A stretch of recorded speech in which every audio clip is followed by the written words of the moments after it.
Breaking news tonight in the hunt for NSA leaker Edward Snowden, who has reportedly been holed up in Moscow's airport for a week now.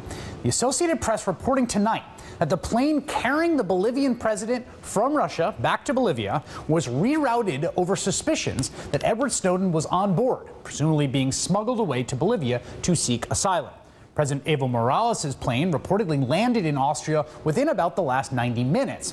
After, the AP reports, France and Portugal refused access to their airspace.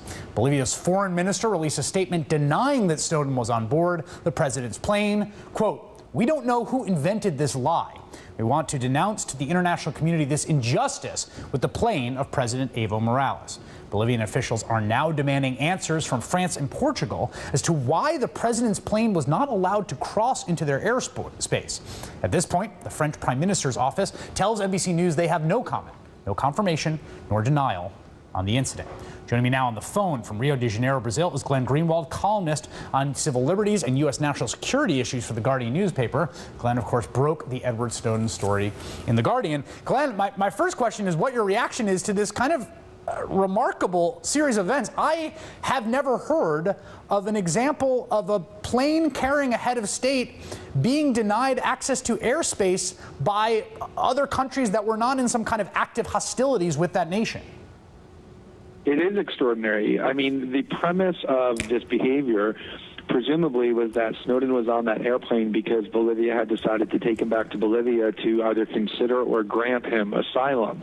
Asylum is a centuries-old right in international law, and what this would essentially mean is that Western countries like Portugal and France, and presumably working cooperatively with the United States, which is the one that really wants Snowden, no longer recognizes amnesty as a valid concept in international law, and they will actually forcibly prevent other countries from granting it. It's really rogue nation behavior. Well, but here's, to play devil's advocate for a moment, right? I mean, you have someone who has been, he has been federally charged. There is a complaint filed. It cites which parts of U.S. law, and the U.S. has asked countries that have extradition treaties for him to be extradited to them.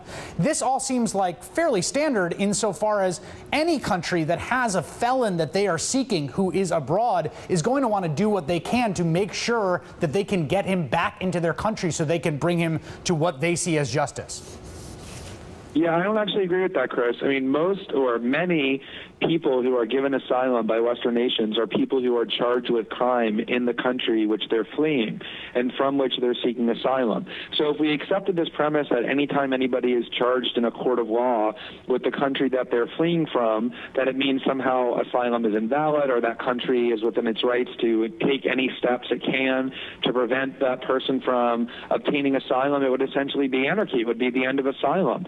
I mean, it is true that Mr. Snowden has been charged in a federal court, but it's also true that there are lots of people in the United States who say that there's an unjust war on whistleblowers being waged by the Obama administration. Remember that Bradley Manning, the WikiLeaks whistleblower, was found by a formal UN investigation to have been subjected to cruel and inhuman treatment while in detention. So there's a serious ground here for an asylum request that Bolivia, under international law, has every right to consider by taking him back to Bolivia and to essentially use the law of the jungle, which is what France and Portugal are doing by blocking them physically from doing that, is really quite an extreme act. Glenn, let me ask you this. There was a statement that was posted on the WikiLeaks page yesterday under the name of Edward Snowden, in which he talked about what he plans to do. We've heard that he's applied to asylum, I believe, in 21 countries, notably not Russia, after Vladimir Putin had made some comment about Snowden shouldn't make things hard for our friends in the U.S.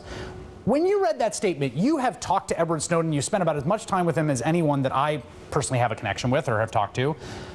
There were a lot of people who felt like the syntax and the voice of that statement did not sound even like a native English speaker. And I'm just curious, when you read that statement, what your reaction was to it.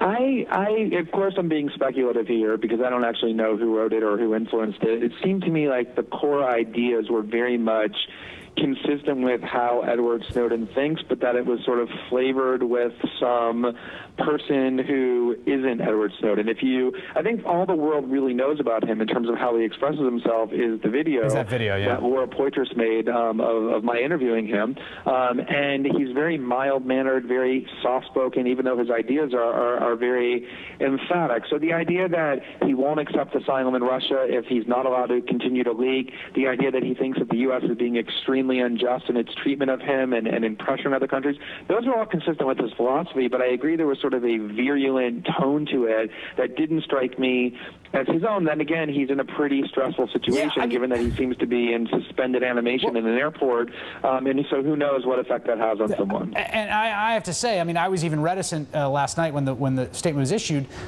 to know if it was in fact had anything to do with Edward Snowden, because he is in the Moscow transit lounge, as we've been told, and it is well nigh impossible to know through what intermediaries he's communicating or what he is saying, because none of us, of course, can confirm that. Glenn Greenwald from The Guardian joining us from Rio de Janeiro. Thank you very much for coming on tonight. Really appreciate it. Thanks, Chris. Appreciate it. All right. You know the website where some guy posts grocery lists he finds?